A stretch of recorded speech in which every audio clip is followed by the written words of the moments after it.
Hello students, তোমাদের প্রিয় YouTube channel educational সলিউশনে তোমাদের সকলকে জানাই স্বাগত। প্রতিদিনের মতো আজকেও আমি তোমাদের জন্য নিয়ে এসেছি গুরুত্বপূর্ণ ক্লাস। এখানে প্রতিটি প্রশ্ন খুবই ইম্পর্টেন্ট তোমাদের ফুড এসেই পরীক্ষার জন্য। আশা করছি এখান থেকে তোমরা অবশ্যই বেশ কয়েকটি প্রশ্ন কমন পেয়ে যাবে। তো আজকের ক্লাসটা তোমরা প্রথম থেকে শেষ পর্যন্ত মনোযোগ সহকারে দেখো। দেখো স্টুডেন্টস, এটি হলো আগের দিনের ক্লাসের হোমওয়ার্কের কোশ্চেন। তো এখানে বলেছিল যে সোমাশিলা বাঁধ সোমাশিলা বাঁধ কোন রাজ্যে অবস্থিত? তো এটার সঠিক উত্তর হবে অপশন নাম্বার সি, অন্ধ্রপ্রদেশ। অন্ধ্রপ্রদেশে এটি অবস্থিত, আর এটি হলো পেন্নার নদীর উপর অবস্থিত এই সোমাশিলা বাঁধ। তো যারা অপশন নাম্বার সি উত্তর দিয়েছ তাদের সবার উত্তরই সঠিক হয়েছে। তো আজকের সেশনটি শুরু করছি। দেখো কোশ্চেন নাম্বার 1। তো আজকে কিন্তু আমি কারেন্ট অ্যাফেয়ার্সে নিয়ে এসেছি, সবগুলো কোশ্চেনই থাকবে কারেন্ট অ্যাফেয়ার্স। কারণ পরীক্ষার সময় কারেন্ট অ্যাফেয়ার্সগুলি অনেকটাই ইম্পর্টেন্ট হয়ে যায়, অনেক সময় চলে আসে। তো আমি এখানে খুবই ইম্পর্টেন্ট কোশ্চেনগুলো নিয়ে এসেছি, তোমরা এখান থেকে কমন পেতেও পারো। তো দেখো কোশ্চেন নাম্বার 1 কি বলেছে। পশ্চিমবঙ্গ পুলিশের ভারপ্রাপ্ত মহাপরিচালক মানে ডিজিপি হয়েছেন নিম্নের কে? এ অলোক শর্মা, বি মনোজ মালব্য, সি অজয় ভাটনগর, না ডি রাজীব কুমার। তো বলেছে এখানে যে পশ্চিমবঙ্গের পুলিশের ভারপ্রাপ্ত মহাপরিচালক মানে ডিজিপি হয়েছেন নিম্নের কে? তো এটার সঠিক উত্তর হবে option number D, Rajiv Kumar. Rajiv Kumar এটি হয়েছেন সম্প্রতিকালে। তো এটার উত্তর হবে অপশন নাম্বার ডি।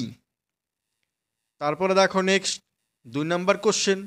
নিম্নের কে 53তম দাদা সাহেব ফালকে পুরস্কার সম্মানে ভূষিত হয়েছেন? এ রজনীকান্ত, বি অমিতাভ বচ্চন, সি আশা পারেখ, না ডি ওয়াহিদা রহমান। তো এখানে বলেছে যে 53তম দাদা সাহেব ফালকে পুরস্কারটি সম্মানে ভূষিত হয়েছেন কে? তো দাদা সাহেব ফালকে পুরস্কার হলো চলচ্চিত্র জগতের সবথেকে ঐতিহ্যবাহী একটি পুরস্কার। তো এই পুরস্কারটি দেওয়া শুরু হয়েছিল 1969 সাল থেকে। তো মনে রাখবে 1969 সাল থেকে দেওয়া শুরু হয়েছে। আর প্রথম দেওয়া হয়েছিল দেবিকা রানী। তো প্রথম পেয়েছিলেন হলো দেবিকা রানী। আর এখানে যে বলেছে 53তম, এটা হবে option number D, Waheeda Rehman. Waheeda Rehman তিনি এটি পেয়েছেন 53তম পুরস্কারটি তিনি পেয়েছেন। আর এই যে রজনীকান্ত হলো 50তম। মনে রাখবে 50তম দাদাসাহেব ফালকে পুরস্কার পেয়েছেন রজনীকান্ত। তারপরে 51তম পেয়েছেন অমিতাভ বচ্চন। তারপরে 52তম পেয়েছেন হলো আশা পারেখ। আর 53 হলো ওয়াহিদা রহমান। তো এখানে সবগুলো বলে দিলাম। তো আবার বলছি, মনে রাখো 50তম পেয়েছে হলো রজনীকান্ত, 51তম পেয়েছে হলো অমিতাভ বচ্চন, তারপরে 52তম পেয়েছে হলো আশা পারেখ, আর এখন বর্তমানে 53তম পেয়েছে হলো ওয়াহিদা রহমান। আর প্রথম দেওয়া হয়েছিল দেবিকা রানী, আর শুরু হয়েছিল 1969 সাল থেকে। তো সবগুলোই মনে রাখবে, পরীক্ষা আসতেই পারে। তারপরে দেখো নেক্সট 3 নম্বর কোশ্চেন। রেলওয়ে বোর্ডের প্রথম মহিলা সিইও ও চেয়ারম্যান হিসাবে নিযুক্ত হয়েছেন কে? এটা কিন্তু খুবই খুবই খুবই ইম্পর্টেন্ট কোশ্চেন। তো তোমরা এটা ভালো করে দেখে যাবে যে বলেছে এখানে যে রেলওয়ে বোর্ডের প্রথম মহিলা সিইও ও চেয়ারপারসন হিসাবে নিযুক্ত হয়েছেন কে? A N Kalai Selvi, B Jaya Varma Sinha, C Rekha Menon, না ডি মাধবী পুরী বুচ। তো বলেছে এখানে যে রেলওয়ে বোর্ডের প্রথম মহিলা সিইও ও চেয়ারপারসন হিসাবে নিযুক্ত হয়েছেন কে? তো এটার সঠিক উত্তর হবে option number B, Jaya Verma Sinha. তো মনে রাখবে জয়া ভার্মা সিনহা তিনি প্রথম এই মহিলা সিইও ও চেয়ারপারসন হিসাবে যুক্ত হয়েছেন এই রেলওয়ে বোর্ডের। তো এটা কিন্তু খুবই খুবই ইম্পর্টেন্ট কোশ্চেন, তোমার মনে রাখবে, পরীক্ষা অবশ্যই আসবে। তো এটার উত্তর হবে অপশন নাম্বার বি। তারপরে দেখো নেক্সট 4 নম্বর কোশ্চেন। 2023 সালে শান্তিতে নোবেল পুরস্কার পেয়েছেন নিম্নের কে? এ নার্গেস মোহাম্মদী, বি আবি আহমেদ, সি নাদিয়া মুরাদ, না ডি দিমিত্রি মুরাতভ। তো এখানে বলেছে যে 2023 সালে শান্তিতে নোবেল পুরস্কার পান কে? কে পেয়েছেন? তো এটার সঠিক উত্তর হবে অপশন নাম্বার এ, নার্গেস মোহাম্মদী। নার্গেস মোহাম্মদী, তিনি শান্তিতে নোবেল পুরস্কার পেয়েছেন 2023 সালে। তো মনে রাখবে এটার উত্তর হবে অপশন নাম্বার এ। তারপরে দেখো নেক্সট 5 নাম্বার কোশ্চেন, ভারতের ইউপিআই সিস্টেম নিম্নের কোন দেশে চালু হচ্ছে? এ ভুটান, বি শ্রীলঙ্কা, সি নেপাল, না ডি বাংলাদেশ। তো এখানে বলেছে যে ভারতের ইউপিআই সিস্টেম চালু হচ্ছে কোন দেশে? এই ইউপিআইয়ের ফুল ফর্ম হলো ইউনিফাইড পেমেন্টস ইন্টারফেস। আর এটি হলো কার নির্দেশে হয়, মানে কার হয়? NPCI, national payments corporation of India এর প্রকল্পের অনুযায়ী ইউপিআইটি হয়। আর ইউপিআই কোন দেশে চালু হতে চলেছে? তো এটা হবে অপশন নাম্বার বি, শ্রীলঙ্কা। শ্রীলঙ্কাতে ভারতের ইউপিআই চালু হতে চলেছে। আর আগে হলো ফ্রান্স, তারপরে ইউএই, এই সব জায়গাতে কিন্তু চালু হয়ে গেছে, আর এখন শ্রীলঙ্কাতে শুরু হচ্ছে। তো এটার উত্তর হবে অপশন নাম্বার বি। তারপরে দেখো নেক্সট 6 নাম্বার কোশ্চেন, 2023 সালে অর্থনীতিতে নোবেল পুরস্কার পেয়েছেন নিম্নের কে? A Claudia Goldin, B Esther Duflo, C Nadia Murad, না ডি দিমিত্রি মুরাতভ। তো এখানে বলেছে যে 2023 সালে অর্থনীতিতে নোবেল পুরস্কার পেয়েছেন কে? তো এটার সঠিক উত্তর হবে অপশন নাম্বার এ, ক্লডিয়া গলদিন। তো মনে রাখবে ক্লডিয়া গলদিন তিনি 2023 সালে অর্থনীতিতে নোবেল পুরস্কার পেয়েছেন। আর তিনি ছিলেন থার্ড ওমেন, মানে তৃতীয় মহিলা। তার আগে দুজন মহিলাই পেয়েছেন, তিনি হল তৃতীয় নাম্বার মহিলা যিনি এই অর্থনীতিতে নোবেল পুরস্কার পেয়েছেন। আর এই অর্থনীতিতে নোবেল পুরস্কার পেয়েছেন প্রথম ভারতীয় হিসাবে কে পেয়েছিলেন? অমর্ত্য সেন। মনে রাখবে প্রথম ভারতীয় হিসাবে অর্থনীতিতে নোবেল পুরস্কার পান অমর্ত্য সেন 1998 সালে। এটা কিন্তু খুবই ইম্পর্টেন্ট কোশ্চেন, পরীক্ষা আসে যে প্রথম ভারতীয় হিসাবে পেয়েছেন অমর্ত্য সেন 1998 সালে। তো মনে রাখবে পরীক্ষা এটা আসতে পারে। তারপরে দেখো নেক্সট 7 নম্বর কোশ্চেন, কে সম্প্রতি ভারতের 83তম দাবা গ্র্যান্ডমাস্টার হয়েছেন? এ সায়ন্তন দাস, বি ভি প্রণীত, সি আদিত্য মিত্তল, না ডি আদিত্য এর সামন্ত। আদিত্য এস হবে, এর না হয়ে এস হবে, আদিত্য এস সামন্ত। তো এখানে বলেছে যে কে ভারতের 83তম দাবা গ্র্যান্ডমাস্টার হয়েছেন। তো এটার সঠিক উত্তর হবে option number D, Aditya S Samanta. এটা এর হবে না, এস হবে, আদিত্য এস সামন্ত। তো এটার সঠিক উত্তর হবে অপশন নাম্বার ডি। তারপরে দেখো নেক্সট 8 নম্বর কোশ্চেন, নিম্নের কে সম্প্রতি চিফ ইনফরমেশন কমিশনার হিসেবে শপথ নিয়েছেন? এ বিমল জুলকা, বি যশবর্ধন কুমার সিনহা, সি রাধাকৃষ্ণ মাথুর, না ডি হীরালাল সামারিয়া। তো এখানে বলেছে যে নিম্নের কে সম্প্রতি চিফ ইনফরমেশন কমিশনার হিসাবে শপথ নিয়েছেন? তো এটার সঠিক উত্তর হবে option number D, Hiralal samaria. তো মনে রাখবে হীরালাল সামারিয়া তিনি এই চিফ ইনফরমেশন কমিশনার হিসাবে শপথ নিয়েছেন। তো এটার সঠিক উত্তর হবে অপশন নাম্বার ডি। তো স্টুডেন্টস, তোমরা যারা এখনও ভিডিওটি লাইক বা শেয়ার করোনি, তোমরা তাড়াতাড়ি একটি লাইক আর একটি শেয়ার করে দাও, কারণ তোমাদের লাইক দেখলেই আমি আরও উৎসাহিত হই ভিডিও বানানোর জন্য। তার জন্য তোমাদের লাইকটি খুবই জরুরি। তারপরে দেখো নেক্সট 9 নম্বর কোশ্চেন, কে সম্প্রতি দেশের দ্বিতীয় দীর্ঘতম মেয়াদের মুখ্যমন্ত্রী হয়েছেন? তো এখানে বলেছে যে কে সম্প্রতি দেশের দ্বিতীয় দীর্ঘতম মেয়াদের মুখ্যমন্ত্রী হয়েছেন। তো এটার সঠিক উত্তর কী হবে? A Ganeshlal, B M K Stalin, C Nitish Kumar, না ডি নবীন পট্টনায়ক।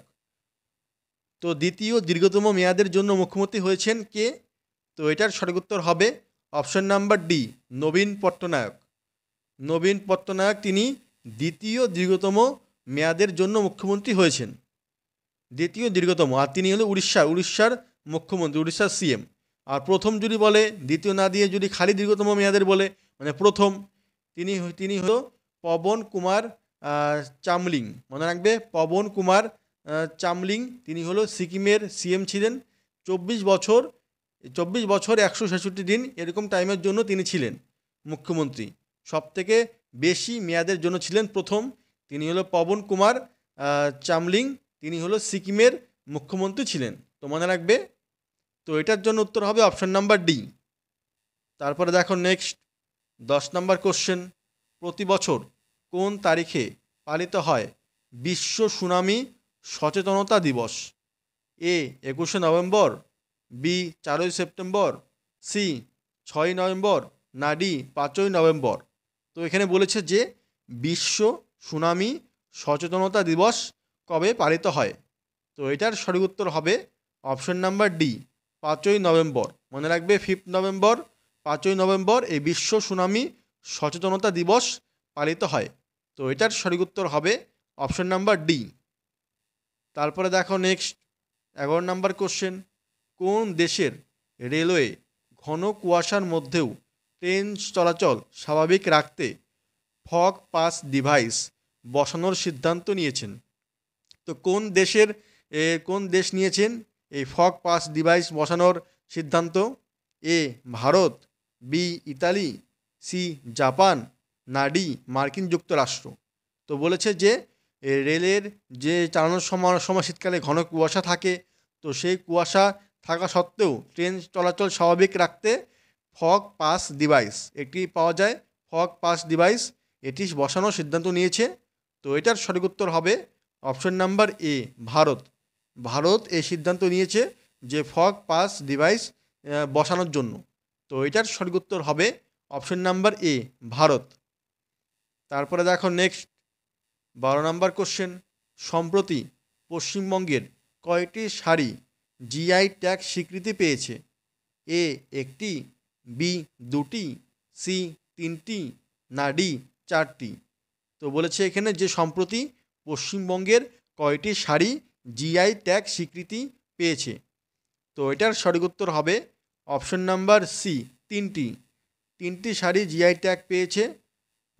তার মধ্যে হলো তিনটি শাড়ি কী কী রয়েছে? কোথাকার? নদিয়া ও পূর্ব বর্ধমানের টাঙ্গাইল, তারপরে কোরিয়াল ও গয়াল মুর্শিদাবাদ, আর হলো বীরভূম। এই জায়গার তিনটি শাড়ি জিআই ট্যাগ স্বীকৃত পেয়েছে। আর মনে রাখবে ফার্স্ট ইন্ডিয়া জিআই ট্যাগ কোনটি পেয়েছে? সেটা হবে দার্জিলিং চা। প্রথম ইন্ডিয়া ভারতীয় জিআই ট্যাগ পেয়েছে হলো দার্জিলিং চা। তো মনে রাখবে এটার উত্তর হবে অপশন নাম্বার সি। তারপরে দেখো নেক্সট 13 নম্বর কোশ্চেন। 2023 সালের র্যামন ম্যাগসাই পুরস্কার পেলেন নিম্নের কে? A Rajendra Singh, B Sanjiv Chaturvedi, C doctor Prakash Amte, না ডি ডক্টর রবি কান্নন আর। তো বলেছে যে 2023 সালে র্যামন ম্যাগসাই পুরস্কার পেয়েছেন নিম্নের কে? এই যে এখানে যে বলেছে র্যামন ম্যাগসাই পুরস্কার, এটিকে কিন্তু এশিয়ার নোবেল বলা হয়। মনে রাখবে যদি পরীক্ষায় আসে যে এশিয়ার নোবেল বলা হয় কোনটিকে, তখন কিন্তু উত্তর হবে র্যামন ম্যাগসাই। র্যামন ম্যাগসাই এটি পুরস্কার হলো এশিয়ার নোবেল বলা হয়। আর এটি পেয়েছেন অপশন নাম্বার ডি ডক্টর রবি কান্নন আর। মনে রাখবে ডক্টর রবি কান্নন আর তিনি এই পুরস্কারটি পেয়েছে 2023 সালে। তো এটার সঠিক উত্তর হবে অপশন নাম্বার ডি। তারপরে দেখো নেক্সট 14 নম্বর কোশ্চেন। কোন রাজ্য পুলিশের প্রথম মহিলা ডিরেক্টর জেনারেল অফ পুলিশ মানে ডিজিপি হিসাবে নিযুক্ত হয়েছে আইপিএস অফিসার রশ্মি শুক্লা? এ মহারাষ্ট্র, বি পশ্চিমবঙ্গ, সি গুজরাট, না ডি কর্ণাটক। তো বলেছে যে কোন রাজ্যের পুলিশের প্রথম মহিলা ডিরেক্টর জেনারেল অফ পুলিশ মানে প্রথম মহিলা ডিজিপি হিসাবে যুক্ত হয়েছে আইপিএস অফিসার রশ্মি শুক্লা। নামটা মনে রাখবে রশ্মি শুক্লা। তো এটার উত্তর হবে অপশন নাম্বার এ মহারাষ্ট্র রাজ্যের। তো এটার সঠিক উত্তর হবে অপশন নাম্বার এ। তারপরে দেখো নেক্সট 15 নম্বর কোশ্চেন, আর আজকে লাস্ট কোশ্চেন এটি। ভারতের কোন রাজ্যে বাঘের সংখ্যা সবচেয়ে বেশি? এ মধ্যপ্রদেশ, বি উত্তরাখণ্ড, সি কর্ণাটক, না ডি পশ্চিমবঙ্গ। তো এটি আমি তোমাদের হোমওয়ার্ক দিলাম, তোমরা অবশ্যই কমেন্ট করে বলবে যে এটার উত্তর কী হবে। আর তার সাথে আরেকটাও বলবে যে প্রজেক্ট টাইগার কবে থেকে শুরু হয়েছিল। মনে রাখবে প্রজেক্ট টাইগার কবে থেকে শুরু হয়েছে, এটাও কিন্তু মানে কত সাল থেকে, এটাও তোমরা কমেন্টে বলবে। এটাও তোমাদের হোমওয়ার্কের কোশ্চেন। তো এই দুটা কোশ্চেন তোমরা বলবে কমেন্টে। আর আগের 14টি কোশ্চেনের মধ্যে তোমাদের কতগুলি হলো তোমরা অবশ্যই কমেন্টে বলবে। তো স্টুডেন্টস, এই ছিল আজকের আমাদের ক্লাস। তো ক্লাসটি কেমন লেগেছে অবশ্যই কমেন্ট করে জানাবে। আর ভালো লেগে থাকলে অবশ্যই একটি লাইক আর একটি শেয়ার করে দেবে। আর চ্যানেলে যারা নতুন রয়েছো তারা অবশ্যই চ্যানেলটি সাবস্ক্রাইব করে পাশে থাকা বেল বাটনটি অন করে দেবে এরকম আরও ক্লাসের জন্য। তো আজকের মতো এখানেই রাখছি, আবার দেখা হবে পরবর্তী ভিডিওতে। বাই।